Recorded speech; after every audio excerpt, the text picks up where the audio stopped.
रहीम। आज की वीडियो में हम क्विक चेक 15.1, 2, 3, 4 एंड 5 डिस्कस करने वाले हैं। एंड आज की वीडियो काफ़ी इंपॉर्टेंट होने वाली है, इसे बिल्कुल मिस ना करें। एंड ये जो क्वेश्चन है ना, ये अक्सर एग्जाम्स में पूछे जाते हैं।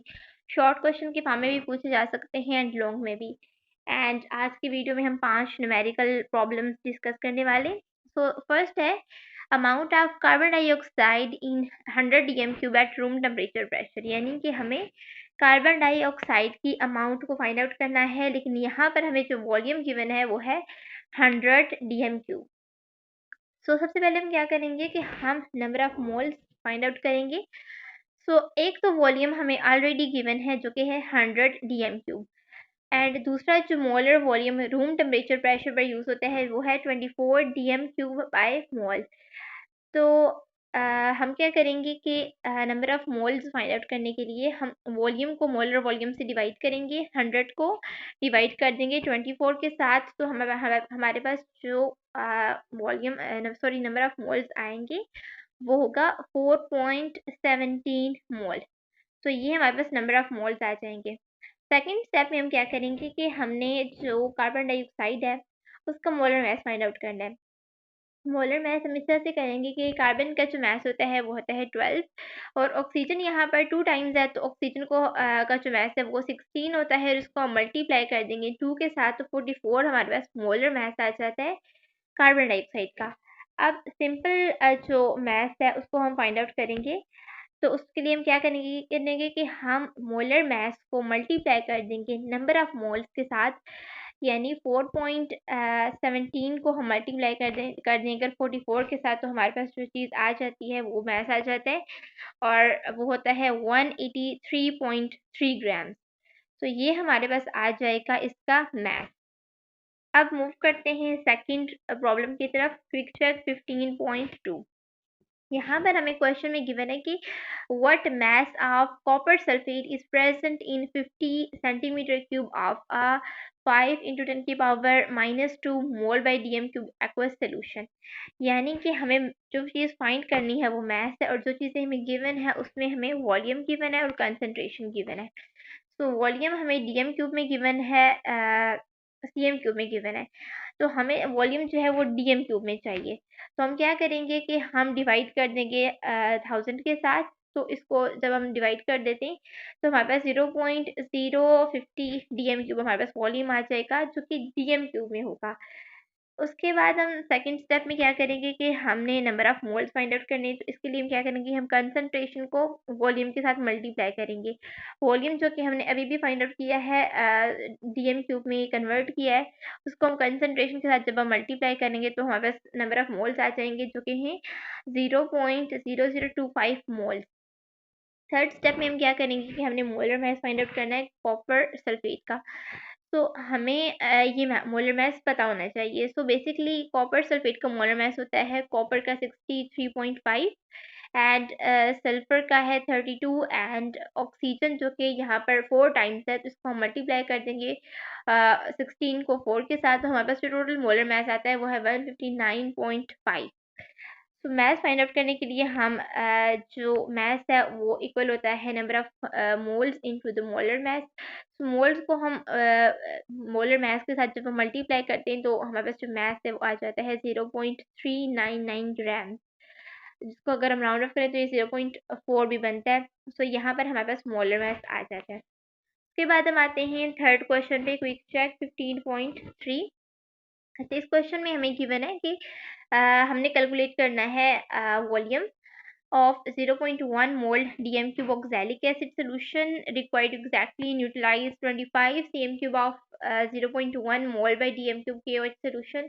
यहाँ पर हमें कैलकुलेट करना है वॉल्यूम, इसके अलावा हमें कंसंट्रेशन गिवन है ऑक्सैलिक एसिड की, और दूसरी चीज़ हमें एक और वॉल्यूम गिवन है 25 cm³ KOH का वॉल्यूम, और ऑक्सैलिक एसिड का वॉल्यूम हमने खुद फाइंड आउट करना है, और 0.1 मोल बाई dm³ हमें जो है वो गिवन है कंसंट्रेशन भी।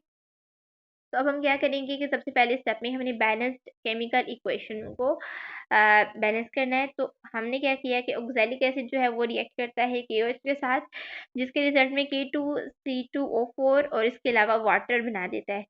तो वॉल्यूम जो कि हमें गिवन है वो है 25 cm3, जो कि cm3 में हमें नहीं चाहिए, इसको हम चेंज करेंगे dm3 में।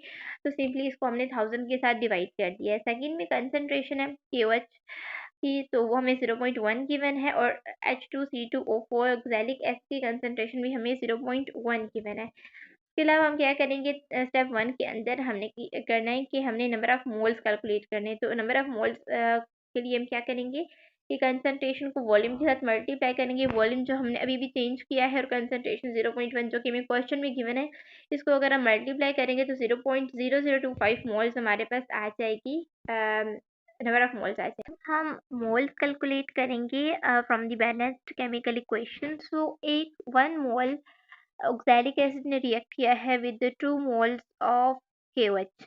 सो 1 मोल यहाँ पर ऑक्सैलिक एसिड का यूज़ हुआ है एंड 2 मोल्स यूज़ हुए हैं KOH के। तो हम क्या करेंगे कि हाँ, हम यहाँ पर मोल्स जो ऑक्सैलिक एसिड के होंगे, मोल्स ऑफ ऑक्सैलिक एसिड यानी नंबर ऑफ मोल्स जो हमने फाइंड आउट किए हैं, उसको हम मल्टीप्लाई डिवाइड करेंगे 2 के साथ। तो हमारे पास आ जाएगा 0.00125 मोल्स ऑक्सैलिक एसिड के। फिर हमने वॉल्यूम कैलकुलेट करना है बेसिकली, जो कि हमें क्वेश्चन में रिक्वायर्ड है। तो हम वॉल्यूम कैसे कैलकुलेट करेंगे, नंबर ऑफ मोल्स को डिवाइड कर देंगे कंसंट्रेशन के साथ। तो यहाँ पर जो हमारे पास मोल्स आए 0.00125, इसको हम डिवाइड करेंगे 0.1 के साथ, तो 0.0125 DMQ हमारे पास आ जाएगा नंबर ऑफ मोल्स। लेकिन क्योंकि हमें क्वेश्चन में जो वॉल्यूम है वो हमें CM3 में गिवन है, तो हमने इसको कन्वर्ट करना है। तो अगर हम DM3 में कन्वर्ट करने के लिए 100 से डिवाइड करेंगे, तो वहीं CM3 में कन्वर्ट करने के लिए हम इसको मल्टीप्लाई कर देंगे 1000 के साथ। तो यहाँ पर हमारे पास 12.5 cm3 आ जाएगा आंसर। वॉल्यूम आ जाएगा ऑक्सैलिक एसिड का 12.5 and volume of 0.1 mole DMQ oxalic acid solution required 12.5 cm3। अब हम मूव करते हैं क्विक चेक 15.4।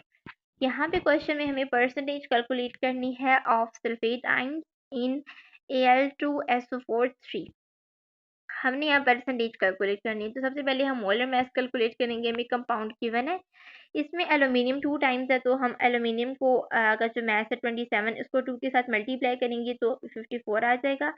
उसके बाद सल्फर जो है वो 3 टाइम्स है, तो इसको हम मल्टीप्लाई करेंगे, सल्फर का मास होता है 32, तो 96 आ जाएगा। एंड ऑक्सीजन जो है उसको हम, हमारे पास जो ऑक्सीजन है ये 4 टाइम्स है, 4 एंड 3 टाइम्स, तो हमारे पास ये 12 टाइम्स प्रेजेंट है ऑक्सीजन। तो इसको जब हम 16 के साथ मल्टीप्लाई करेंगे तो 192। सो टोटल अगर हम करें तो हमारे पास 342 ग्राम पर मोल मोलर मास होता है। तो सेकंड स्टेप में हमने क्या करना है कि हमने कैलकुलेट करना है the total mass of sulphate ion, यानी टोटल मास हमने कैलकुलेट करना है। सो यहाँ पर जो मास है, मास ऑफ 1 सल्फेट आयन, यानी ये तो हमारे पास जो है वो पूरे कंपाउंड का, लेकिन जस्ट अगर हम सल्फेट आयन की बात करें तो वो हमारे पास होगा 96। सिर्फ सल्फेट आयन का जो मास है वो 96 ग्राम पर मोल होगा। सो मास ऑफ 3 सल्फेट आयन, हमारे पास क्योंकि यहाँ पर सल्फेट आयन जो है वो 3 टाइम प्रेजेंट है, तो उसको हम 3 के साथ मल्टीप्लाई करेंगे तो 288 ग्राम पर मोल हमारे पास आ जाएगा जस्ट 3 सल्फेट आयन का मास। तो थर्ड स्टेप में हमने परसेंटेज कैलकुलेट करनी है। सो 288 को हम डिवाइड कर देंगे 342 के साथ, यानी जो टोटल है, और जो हमारे पास जस्ट 3 सल्फेट आयंस का मास है उस मास को हम डिवाइड कर देंगे टोटल मास के साथ, तो मल्टीप्लाई करेंगे 100 के साथ, तो 84.2 हमारे पास आंसर आ जाएगा, जो है 84.2। उसके बाद हम आते हैं क्विक चेक 15.5 पे। अच्छा, यहाँ पर हमारे पास एक सैंपल है जो कि 0.5 ग्राम सैंपल है किसी एक कंपाउंड का, जिसमें हमारे पास उस कंपाउंड के अंदर 0.4.18 ग्राम एंटीमोनी है, और एक दूसरी चीज़ है उसमें जो कि 0.082 ऑक्सीजन है, यानी हमारे पास दो इसमें कंपाउंड की, मैंने जो सैंपल है हमारे पास 0.5 ग्राम।